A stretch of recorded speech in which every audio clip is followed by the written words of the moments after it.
Tohle je moje videorecenze na knížku Apotéka Agnes Divotvorné od Kateřiny Šardické. Tuhle knížku jste mi vybrali na Instagramu v hlasování. Proč jsem to vlastně celý udělala? Založit takový online čtenářský klub, abyste se mohli tak taky přidat a mohli jste číst společně se mnou a s ostatníma. Rozvíjeli jsme různé teorie o tom, jak to bude pokračovat. Říkali jsme, co se nám na tom líbilo, co se nám na tom nelíbilo. Můžete se samozřejmě přidat, to bude úplně nejlepší. Koukejte na naše sítě, hlavně na Instagram a já tam určitě to hlasování přidám. Teď bych vám ráda ukázala, jak ta knížka vypadá. Jak vidíte, ta knížka už tím přebalem je prostě zaujme vás na první pohled.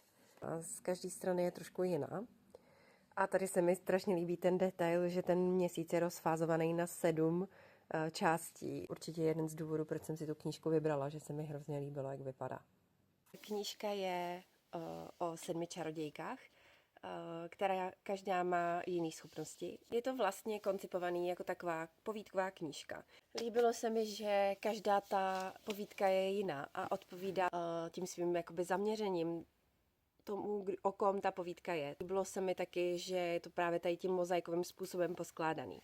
To mám na knížkách obecně hrozně ráda. Všechny ty povídky mají nějaký společný témata. Největší téma byla velká osamělost těch jednotlivých postav. A jak důležitý je mít jako někoho, o koho se můžete jako opravdu opřít. Je vidět, že paní autorka umí napsat pěkný příběh. Chápu, že autorka je asi velká faninka Harry Pottera. To máme společný a to je v pořádku. Že by to chtělo asi jako rozsáhlejší tu knížku. To se mi líbilo teda hrozně moc, byl ten koncept. Výborně se to četlo. Je to takový odpočinkový čtení, nenáročný, ale vtáhne vás to do děje a to je na tom fakt super.